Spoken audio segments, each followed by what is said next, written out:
Hey guys, this is Soren Productions, aka Nano4673, and I'm back in Essence Demo Part 7.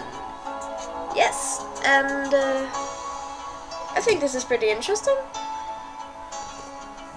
I'm drinking tea.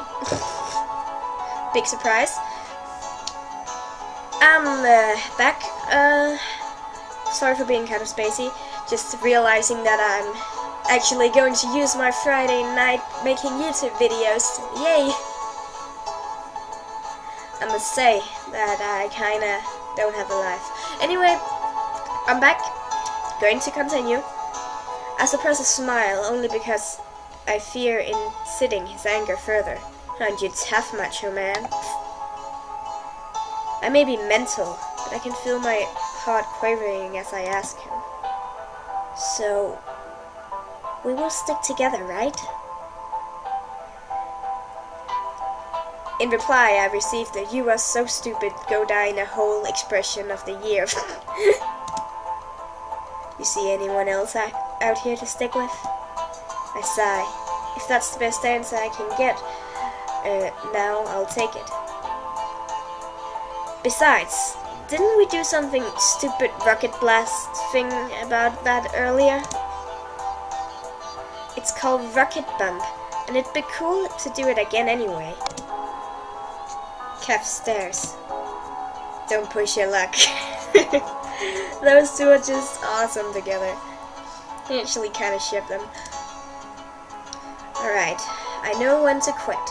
I guess one is the limit of the day, and it seems he's done with anything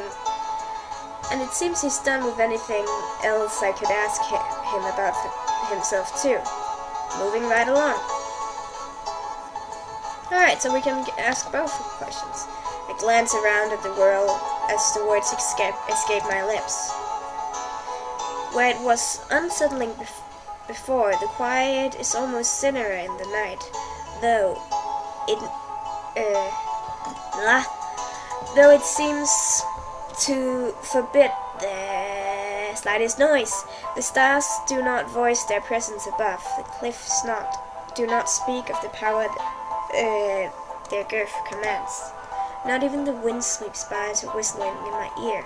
And the more I think about it, the more ominous this night of black silence becomes. Do you really remember a world other than this? Kev's voice is as biting as the words it carries off now. It's a blessing now. Yes, absolutely. I know I do, because if I didn't, I wouldn't be so disturbed by this quiet now. They're very faint memories, but I see a different place in my mind, where there's trees and water and animals. That's the world I remember too.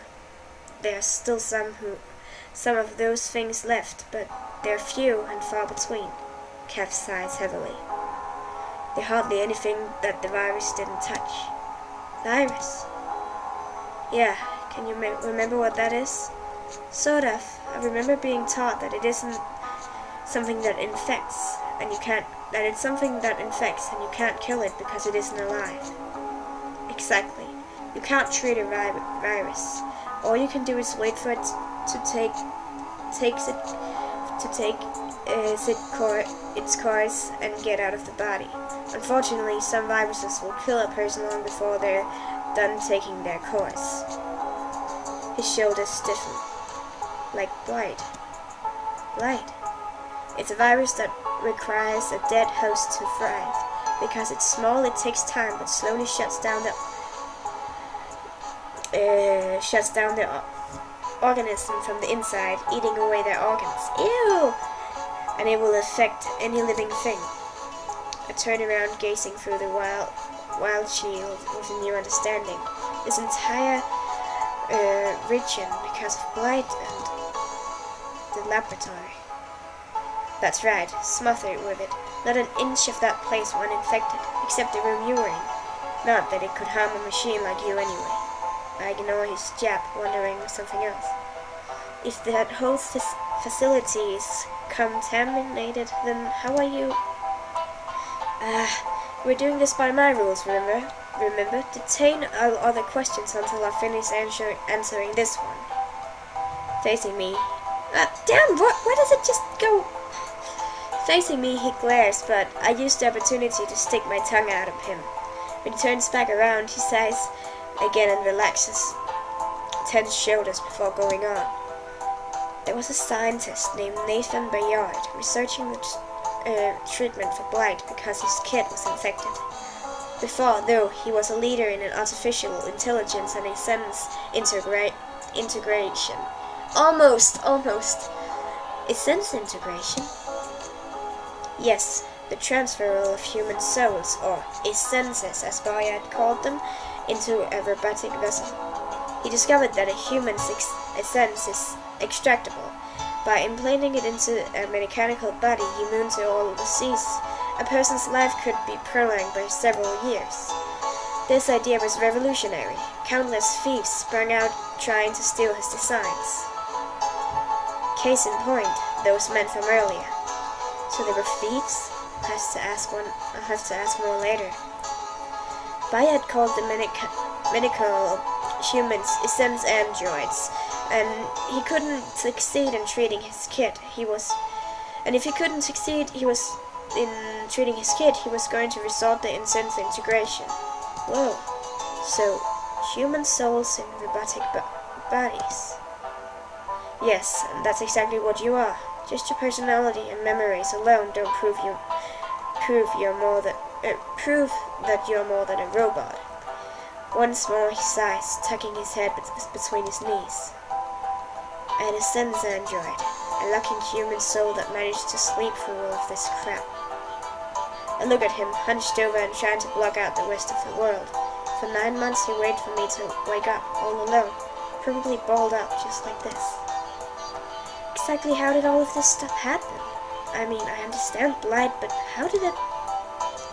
I trail off as his unresponsive figure, all emotion carefully guarded, save for 2 fists steadily clenching at his sides. Time to move on. Who were those men, we can ask now? Oh, we got another question. You mean that long-haired pansy and those guys back there? He didn't look like much of a pansy if he had held you at point blank. Kath's shoulders twitch. I was referring to more to when he fell down clutching his foot. Like a pansy. I snigger. It doesn't take much to get him all ruffled, but he regains his composure quickly. Oh shit, They specialize in all sorts of corruption, being the greedy human scum they are, but they organized as technology thieves. So why would they show up looking for you and me? This is just my theory, but look at you. At first glance it's obvious you're top line of the line of technology. What's more, you're in a sense android, not a robot. You can imagine the intricacy of hardware Can you imagine the intricacy of hardware that supports a human essence? The stuff you're made of is so pricey it hurts. And for those people like Malware who are too dull to invent their own line of VAs, the only option is to steal what they're too lazy to create. They want me for my design? You got it. I wince. This isn't exactly the most uplifting turn of events. No, it isn't. Still, maybe it isn't as bad as it seems. Aren't other essence androids out there? I'd bet against all odds you're the last one alive. Never mind, it is that bad. Why do you think that? After blight became pandemic, a big robot phobia took hold of the populace too. Everyone started trashing their units. The dumps grew so full the government banned disposal of robots. Kath laughs dryly, not a hint of humor in the sound. So instead people burned them in their backyards or cut them into little pieces. Walking by alleyways you see trash bags burst open with robotic arms and legs spilling out. People did whatever they could to get rid of them. You're missing. Swallow the lump building my throat. At this point, I'm almost afraid to ask. What did all of this have to do with sense androids? Calf just turns just enough so I can see the shadows pooling on his face, though his features are darkening because of the night. You're not like most EAs. You look like a machine even though you got a soul inside you.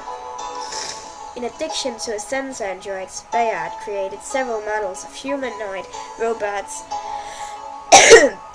that served as a domestic assistant. They look like you, a human face but metal and plastic limbs.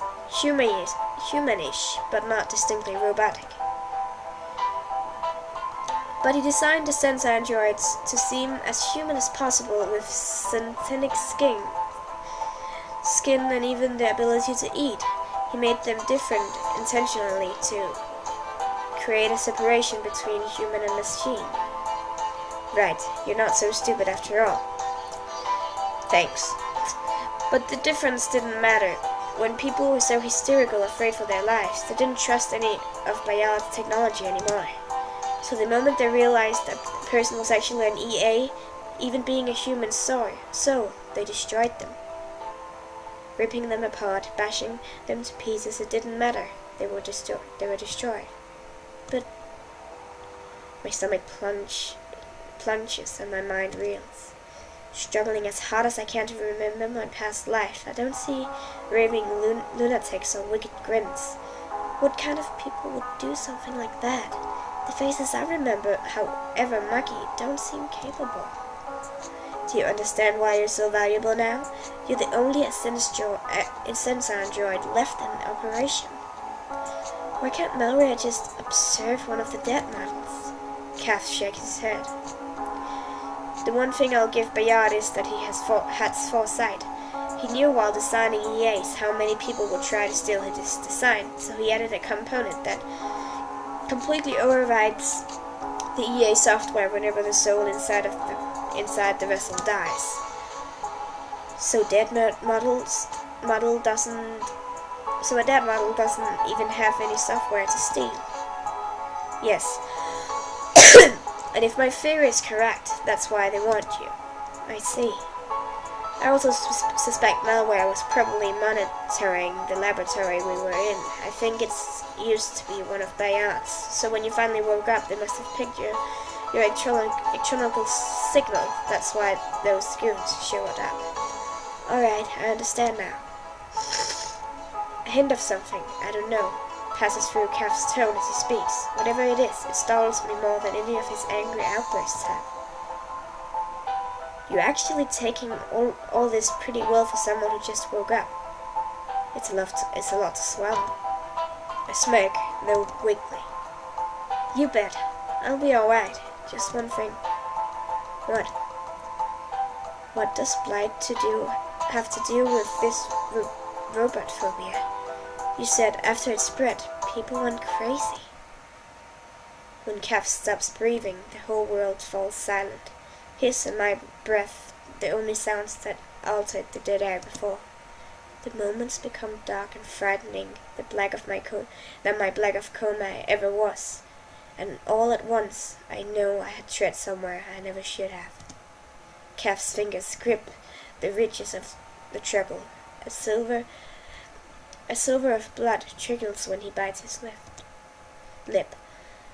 As quiet as the night, he barely just mutters a name. Lucy. Lucy. I dare not ask anymore, terrified by his bruising shift in demeanor. Eventually his fists unclench and breathing resumes, but my fear long outlasts his anger. I answered enough questions today. Don't ask anything else. I have to end the episode here. I'll see you guys in the next one.